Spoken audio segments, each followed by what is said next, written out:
देवेंद्र फडणवीस और नवाब मलिक के बीच जुबानी जंग और हुई तेज। मलिक ने कहा, बम तो नहीं फूटा, अब मैं सुबह 10 बजे अंडरवर्ल्ड का हाइड्रोजन बम फोड़ूंगा। फडणवीस के सीएम रहते पूरी मुंबई को हॉस्टेज बनाकर रखा गया। नवाब मलिक पर देवेंद्र फडणवीस का हमला। मुंबई धमाके के आरोपियों से जमीन खरीदने का आरोप लगाया। कहा, दाऊद के करीबी सलीम पटेल से कुर्ला में करोड़ों की जमीन 20 लाख में खरीदी गई।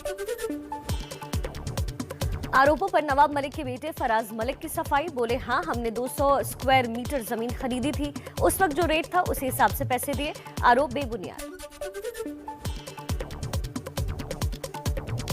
देवेंद्र फडणवीस की पत्नी ने नवाब मलिक पर साधा निशाना। लिखा, बिगड़े नवाब ने प्रेस कॉन्फ्रेंस करके हमें झूठी बातें सुनाई। इनका लक्ष्य अपने जमाई और काली कमाई को बचाना है। नवाब मलिक के खिलाफ मानहानि मामले में आज बॉम्बे हाईकोर्ट में होगी सुनवाई। समीर वानखेड़े के पिता ने नवाब मलिक के खिलाफ मानहानि का मुकदमा दायर किया है। मुंबई के गोरेगांव पुलिस स्टेशन में नवाब मलिक के खिलाफ शिकायत दर्ज। समीर वानखेड़े की बहन यास्मीन ने एनसीपी नेता के खिलाफ शिकायत दर्ज करवाई है। मुंबई में समीर वानखेड़े के पिता, पत्नी और बहन ने महाराष्ट्र के राज्यपाल से मुलाकात की। परिवार ने कहा, राज्यपाल ने हर संभव मदद का भरोसा दिया। एनसीबी की एसआईटी ने नवाब मलिक के दामाद के केस में दूसरे आरोपी करण सजनानी को भेजा समन। आज पूछताछ के लिए बुलाया गया। क्रूज ड्रग्स केस में शाहरुख खान के बेटे आर्यन ने एनसीबी की एसआईटी के सामने पेशी को लेकर अब तक कोई जानकारी नहीं दी है। अगले 2 दिन में पेश नहीं हुए तो एनसीबी दोबारा भेजेगी समन। एनसीबी के DDG Dnyaneshwar Singh Mumbai police commissioner से मिले। कथित डील वाली जगह का सीसीटीवी फुटेज मांगा। मुंबई पुलिस कमिश्नर ने पूरी मदद का भरोसा दिया। एनसीबी के डीडीजी ज्ञानेश्वर सिंह ने कहा, प्रभाकर सेल के अलावा 2 और गवाहों के बयान दर्ज किए गए हैं। ये दोनों गवाह भी कथित डील में शामिल थे। अनिल देशमुख वसूली केस में कोर्ट ने ईडी की अर्जी खारिज की। ईडी ने सचिन वाजे को कस्टडी में लेने की मांग की थी। देशमुख और वाजे को आमने सामने बिठाकर पूछताछ करना चाहता था ईडी। छठ महापर्व का आज तीसरा दिन। आज शाम को डूबते सूरज को नदी या तालाब में खड़े होकर अर्घ्य देंगी छठ व्रती। कल उगते सूर्य को अर्घ्य देने के साथ छठ पूजा संपन्न होगा।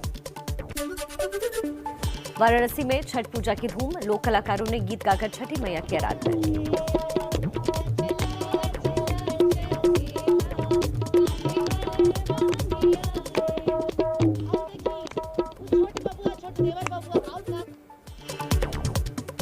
वाराणसी में लोक आस्था के महापर्व छठ को लेकर तैयारियां और तेज। गंगा घाटों पर जमी मिट्टी को हटाने में जुटा प्रशासन। नाविक समाज के लोग भी मदद कर रहे हैं। यूपी के डिप्टी सीएम केशव प्रसाद मौर्य ने प्रयागराज में संगम किनारे महापर्व छठ की तैयारियों का जायजा लिया।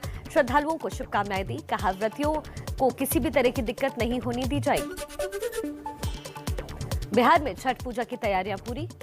राजधानी पटना समेत कई इलाकों में घाटों की निगरानी के लिए एनडीआरएफ 13 टीमें और 70 बोट तैनात किए गए। लोगों से सावधानी बरतने की अपील की गई। बिहार के सहरसा में छठ घाटों की सफाई कराने में प्रशासन की नाकामी से लोगों में भारी नाराजगी। लोगों ने खुद ही संभाला सफाई का मोर्चा। बंगाल की सीएम ममता बनर्जी का सूर्य उपासना के महापर्व छठ पर 2 दिन की छुट्टी का ऐलान। कहा, हर साल की तरह इस साल भी छठ पूजा में शामिल होने जाऊंगी। दिल्ली सरकार के यमुना घाट पर छठ पूजा की अनुमति न देने के आदेश के खिलाफ अर्जी पर सुप्रीम कोर्ट में आज सुनवाई। याचिका में यमुना किनारे पूजा करने वालों पर केस दर्ज न करने के आदेश देने की मांग की गई है। और अब छठ से ही जुड़ी कुछ और खबरें आपको बता देते हैं तेज रफ्तार से। दिल्ली के सांसद प्रवेश वर्मा की केजरीवाल सरकार को चेतावनी। ट्वीट करके बोले, छठ पूजा संपन्न होने तक मैं आईटीओ के यमुना घाट पर रहूंगा। देखूंगा कौन छठ मनाने से रोकेगा। दिल्ली में झील पार्क और खाली मैदानों में छठ पूजा की जोरदार तैयारी। हालांकि यमुना किनारे आयोजन की अनुमति न मिलने से लोगों में निराशा है, लेकिन प्रशासन की तैयारियों पर खुशी जाहिर की। दिल्ली के पर्यावरण मंत्री गोपाल राय ने छठ घाटों का जायजा लिया। बीजेपी पर छठ को लेकर सियासत का आरोप लगाया। कहा, हम छठ की तैयारी में लगे हैं और बीजेपी राजनीति में। दिल्ली में छठ पूजा के लिए सुरक्षा के पुख्ता इंतजाम। दिल्ली पुलिस की लोगों से डीडीएमए की गाइडलाइंस और कोरोना प्रोटोकॉल के पालन के साथ छठ पर्व मनाने की अपील। केंद्रीय मंत्री गजेंद्र सिंह शेखावत का केजरीवाल सरकार पर आरोप, कहा महिलाओं को जान जोखिम में डालकर झाग वाले पानी में उतरना पड़ रहा है और दिल्ली सरकार जिम्मेदारी लेने के बजाय उल्टा महिलाओं को ही दोषी ठहरा रही है। दिल्ली में यमुना के प्रदूषण पर आम आदमी पार्टी के विधायक राघव चड्ढा ने पड़ोसी राज्यों पर लगाया आरोप, कहा यमुना में जहरीला झाग यूपी और हरियाणा सरकार का तोहफा है। दिल्ली में बढ़ते प्रदूषण के बीच पर्यावरण मंत्री गोपाल राय का ऐलान, कहा पराली की समस्या से निपटने के लिए एंटी ओपन बर्निंग कैंपेन शुरू होगा। 550 टीमें 24 घंटे करेंगी पेट्रोलिंग। भारतीय वायुसेना के लिए 36 राफेल विमान डील पर फिर सियासत तेज। फ्रेंच मीडिया के कमीशन के दावे को लेकर बीजेपी और कांग्रेस आमने सामने। बीजेपी प्रवक्ता संबित पात्रा का आरोप, कहा राफेल में कमीशन का पूरा मामला 2007 से 2012 के बीच हुआ। 2013 से पहले 65 करोड़ रुपए घूस दी गई। कांग्रेस ने 4% नहीं 40% का कमीशन मांगा। संबित पात्रा के आरोपों पर कांग्रेस प्रवक्ता पवन खेड़ा ने जेपीसी जांच की मांग की। कहा मोदी सरकार राफेल डील में भ्रष्टाचार को दफनाने के लिए ऑपरेशन कवर अप चला रही है। यह सबसे बड़ा रक्षा घोटाला है। प्रधानमंत्री मोदी की अध्यक्षता में सुबह 10:30 बजे केंद्रीय मंत्रिमंडल की बैठक, शाम 4 बजे मंत्रिपरिषद की मीटिंग होगी।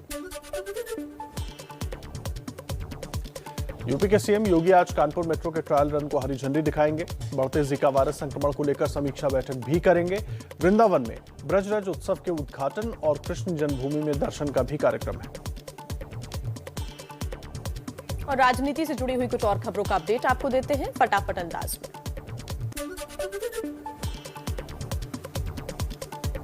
यूपी चुनाव को लेकर गृह मंत्री अमित शाह की 12 नवंबर को वाराणसी में होगी बैठक। सीएम योगी, स्वतंत्र देव सिंह, बीजेपी के सभी जिला प्रभारी, जिला अध्यक्ष और चुनाव प्रभारी होंगे शामिल। राम को लेकर संजय निषाद के विवादित बयान पर केशव प्रसाद मौर्य की तीखी टिप्पणी, कहा भगवान श्री राम के बारे में विवादित टिप्पणी ना मैं सुन सकता हूं ना कुछ बोल सकता हूं। निषाद ने कहा था कि भगवान राम राजा दशरथ के पुत्र नहीं थे। संजय निषाद के बयान पर बीजेपी सांसद बृजभूषण शरण सिंह ने भी विवादित टिप्पणी की है। क्या इनकी मां दाई थी क्या? जब राम पैदा हुए तो इनकी मां दाई थी क्या? वहां पर नारे इन्होंने काटा था क्या? राम के पिता वाले बयान पर विवाद बढ़ने पर फतेहपुर में निषाद पार्टी के अध्यक्ष संजय निषाद ने माफी मांगी। कहा भगवान राम और निषाद राज दोनों ही हमारे लिए पूजनीय है। इटावा से बीजेपी सांसद रामशंकर कठेरिया का एसपी बीएसपी पर करारा प्रहार, कहा मायावती अंतिम समय में चुनाव के नाम पर माया इकट्ठा करने में लगी हुई है। अखिलेश बिना किसी विजन के चल रहे हैं। यूपी में खानदान पर घमासान, बदायूं में सीएम योगी ने कहा पहले नौकरी के नाम पर एक खानदान वसूली करता था। अखिलेश ने कहा योगी अपने खानदान के पास चले जाएं तो यूपी का भला हो जाए। शाहजहांपुर में सीएम योगी का सैफई महोत्सव के बहाने अखिलेश पर हमला, कहा 2017 से पहले अयोध्या में दीपोत्सव का कार्यक्रम नहीं बल्कि सैफई में नाच गाना होता था।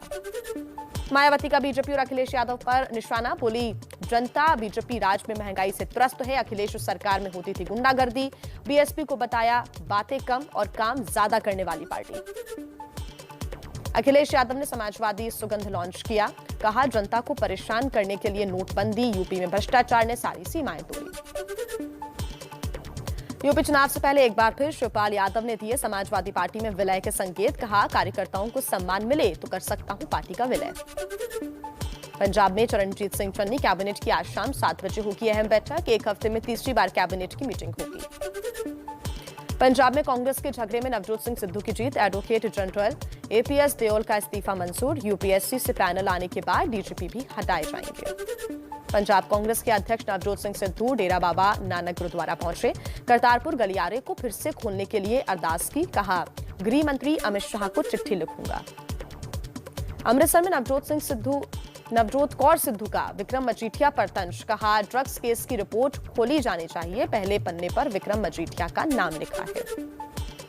बंगाल में तेल की कीमत पर सियासत तेज, ममता ने कहा तेल गैस के दाम बढ़ाकर केंद्र सरकार ने 4 लाख करोड़ का टैक्स वसूला, अब राज्यों से वैट कम करवाना चाहती है। बीजेपी का घेराव करने की चेतावनी दी।